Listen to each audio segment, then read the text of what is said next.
Hi, welcome to AWS series episode 4 NAT Gateway. In this video, we will talk about Network Address Translation Gateway, that is also known as NAT Gateway. We'll learn what is NAT Gateway, how do we configure that, what is the scenario NAT Gateway can be helpful to configure, and more on with the demonstration. So if you look at this diagram, in our previous sessions, we used to create a VPC. Inside that VPC, we used to have a public subnet. What is that public subnet? A subnet which has an internet gateway attached to it along with the route table that will allow the inbound and outbound internet access to your EC2 instance. That is what the definition of public subnet, which means that it allows the internet connection both inbound and outbound. But consider a scenario if you have a VPC which has a private subnet as well. In this case, I have this private subnet, right, along with a public subnet. So public subnet will behave as is the way I have explained or the way we have demonstrated previously as well. But in the private subnet, if I am going to define one EC2 instance, then obviously this subnet is not going to have any internet connectivity. The reason for that is because we don't have an internet gateway connected to these route table of this subnet, which means that any outbound connection to the internet won't be possible. But what if my EC2 instance requires an outbound connection to internet? Well, in what scenario it would require an outbound connection? So the scenario, it could be, let's say your EC2 Linux system would require some patching updates to be downloaded from internet, or it is running some kind of a application which requires an external APIs to be connected over the internet address, or it could be any other scenarios like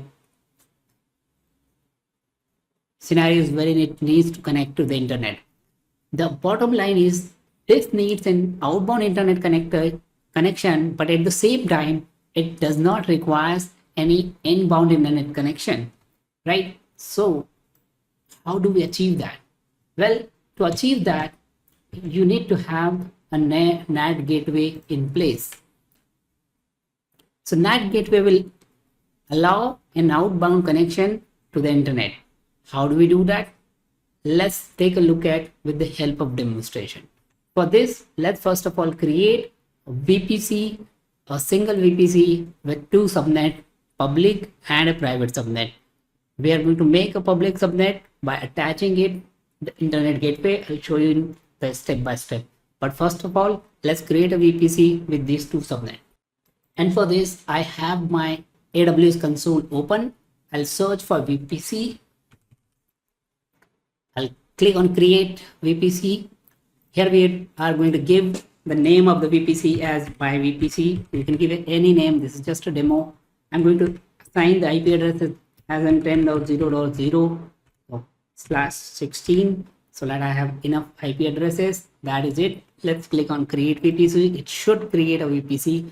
Next, I'm going to create two subnets. I'm going to give the name of the subnet as a public subnet and a private subnet. But before that, I need to select VPC on which I would like to create a subnet. So this is a VPC we have created just now. So I'm going to select that, and then you got a subnet setting. Here in the subnet setting, like we know that we need to define the name of the subnet, right? The availability zone is optional. If you do not specify the availability zone, AWS will choose the availability zone from the specific region you are in. And then finally, you have to give the CIDR range for your subnet. Now, I'll take a moment to understand or to explain the availability zone. So whenever you are in a particular region, for example, I am in right now Asia Pacific region. In that case, each region has multiple availability zone to provide the high availability for your resources in cloud. So here in this case, when I'm defining subnet, you have to choose which particular availability zone you would like to deploy your subnet into. So let's say if I have a public subnet which I would like to create, then if I don't choose it, then AWS might choose a availability zone from any of these three randomly. But here in this case, I would like to specify that I would like to deploy the resources in availability zone 1. Hence, I'm going to give the subnet name as -1A as a suffix so that I know this subnet belongs to availability zone 1, nothing else. It's just for the indication. For the subnet slicing address range, I'm going to give /24 so that I get 256 IP addresses.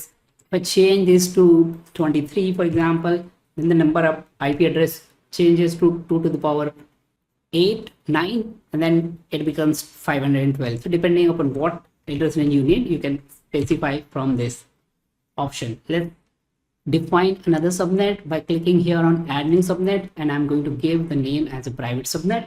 You can create a subnet one by one as well if you would like to. Again, I'm going to choose the availability zone, which is same availability zone, and then the IP address range. So this time I'm going to use /24 from the second block. Let's click on create subnet. That will create both the subnet and the VPC.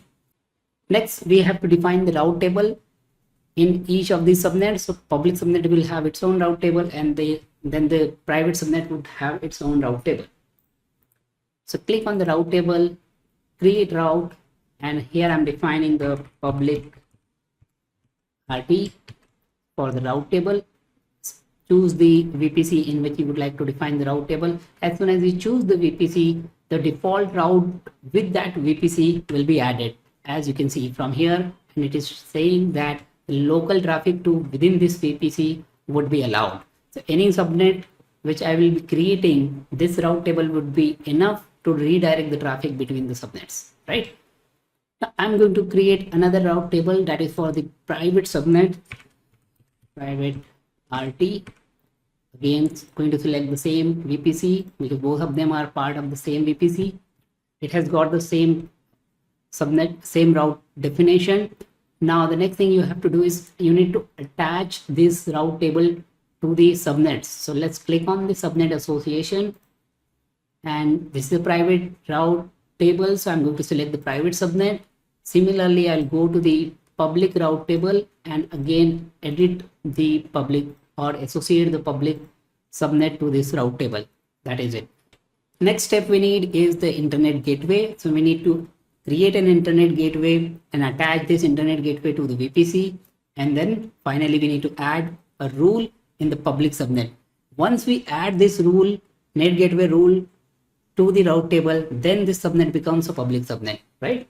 So let's go to the internet gateway, create internet gateway, my GW. You need to attach the internet gateway to VPC, click on attach to VPC, select the VPC, attach the internet gateway to VPC. So the attachment part is done. Now we'll go back to the route table and the public route table, because public route table has a public subnet attached to it. So I'm clicking on the public route table, need to edit the route. So I'm going to click here on the edit route, add route. As we are willing to have the internet access, so we need to select this particular IP address, which is 0.0.0/0, and then we need to define the internet gateway here because we would like to redirect the traffic from internet gateway to internet. So let's select the internet gateway, and the internet gateway, the one which we have created, select save, and that is it. So our step 3 is completed now. Next step is to create EC2 instances in both public and private subnet. So let's go to the EC2 portal. So I'll be searching for EC2, that is a virtual machine or the virtual server. I'm going to click on launch instance, or you can click on instances as well and then launch a new instance. So let's create a launch instance, EC2 instance. Let's call it as a public EC2 because it's going to be deployed on the public subnet or the. So here on the OS type, I'm going to keep the Amazon Linux OS and the image as the default image, whatever is there, which has the x64-bit architecture. So that is what we would like to keep it. So no changes to the default selection. Instance type for the demonstration, I'm going to keep it as is. I'm using the free tier, so I don't have much of the choice to select many of the instances. So I'm going to, and can select either of these for the demonstration. That is enough to use the default option, which is this one. So let's keep the default option as is. Next, as it is a Linux type, I may want to have an SSH connection, so I'm going to keep the key pair selection. You have to keep it. So I'm using the existing key pair, but if you don't have the existing key pair, you can click here to create new key. That will create a new key from this option, right? So let me just keep the existing key as is, which I have created last time. Let's click on edit network setting, which is the important part, because if you do not specify the network setting, then by default your EC2 will be hosted on the public network, public VPC, or the VPC which is by default available as part of your AWS account. Similarly, the default VPC would have no preferences to the subnet, which means that it has 3 default subnets. So any subnet your EC2 would be created, but that is something we do not want. So let me click on this edit options to edit or to change selection of network. Just click on edit. I'm going to use my VPC as a VPC, and the subnet we are going to keep it the public subnet. In this case, we have to say auto assign to the public IP address because we want this public EC to have a public IP address. So let's select this one. I'm going to keep the rest of the setting as is, and let's click on the launch instance. Similarly, I will create or launch another instance. I'm going to call it as the private EC2. Going to keep this similar setting, no changes, only the network setting I'm going to change. Select network, and in this case, private subnet, and I'm going to keep the security group as is. At this time, we are creating the private virtual machine or virtual server, so I'm not going to keep or create any public IP address with this machine. So let's keep this option as disabled. Let's click on launch, so that will launch the machine. Okay, I missed to specify the key, so let me just select the key, existing key, and let's click on launch. So that should launch the second EC2 instance. Now both my EC2 instances are created. So if we go and filter the EC2 instance, this one, if we go to the public instance, you would see that we have the public IP address allocated to that. Also, we have a private IP address, and both of them are part of this VPC, which we have selected, which is our public subnet and from the my VPC. Now let's click on connect, and let's see if we are able to connect to it.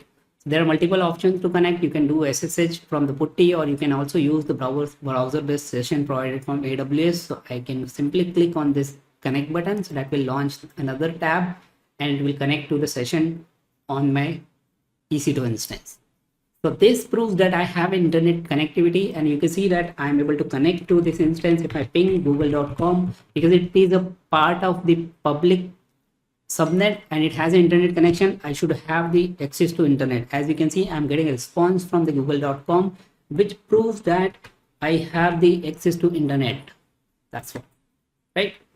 All right, so let's move on. And if I try and connect to the EC2 instance, which is the private one, let's click on the private EC2 in filter by private EC2, connect, and you can see that we are getting the warning. First warning we have is there is no public IP address associated because this is a private EC2, which is what we want, so there is no problem with that. Also, this EC2 is not part of a subnet, which is a public subnet, because there is no internet gateway associated with that. If I go back to our diagram, that will explain much better. So you see that we have our diagram here. There is no internet gateway for this EC2 instance, right? Hence we are not able to connect to it. But if I go to SSH, it says that you can perform the SSH using the private IP address.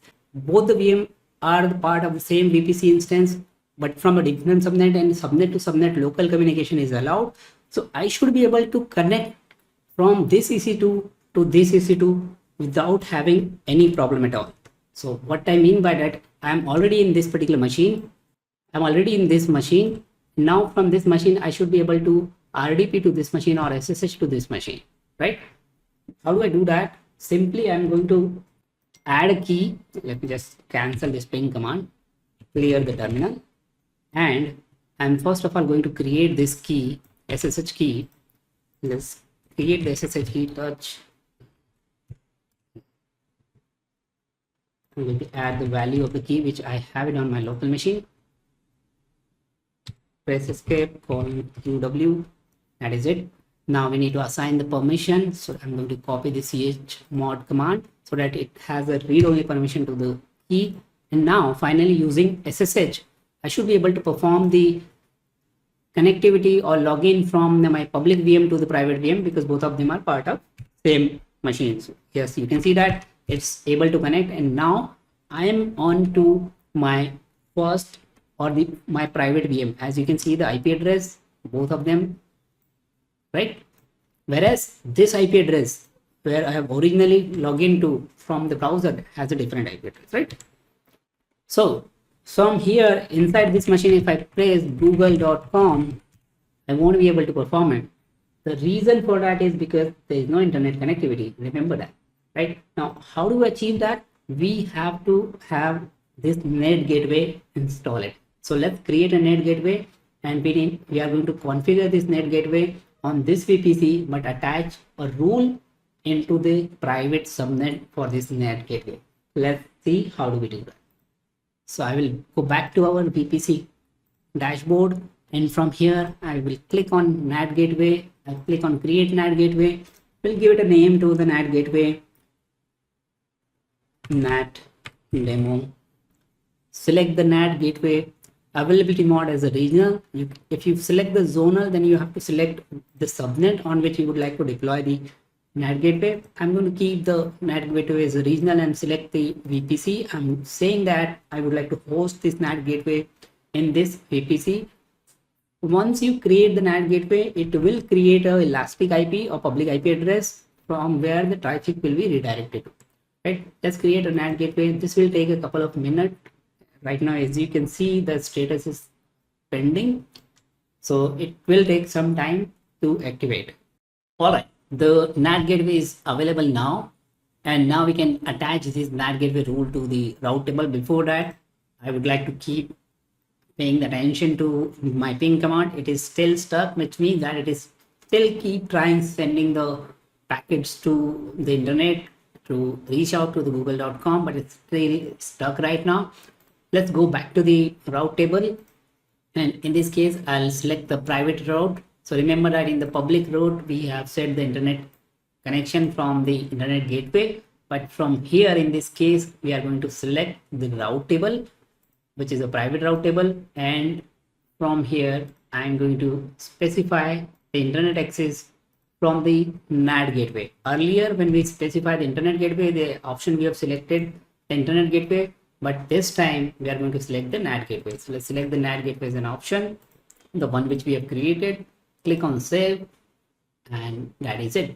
Now let's see if our connection is working. As you can see, as soon as I attach this rule to the subnet, the connectivity started working, and that is what it's proving, that we have the internet connection now, and it's working with google.com. So if I simply use any other website, that will also work, or if I say curl command, curl google.com, I will get a response. As you can see, I'm getting a response back from the google.com website. That is it. So that's about the demonstration of the NAT gateway. We have successfully created a NAT gateway, attached the NAT gateway to the internet, but still we cannot connect this machine from the internet. This machine outbound can connect to the internet using the NAT gateway, but the inbound is still not allowed. And that is what the objective we were looking for, and that is proven by the demonstration. I hope you have found this useful and you can use it in your work. If it is, please do consider subscribing to the channel if you haven't already. Thanks for watching it. See you in the next video.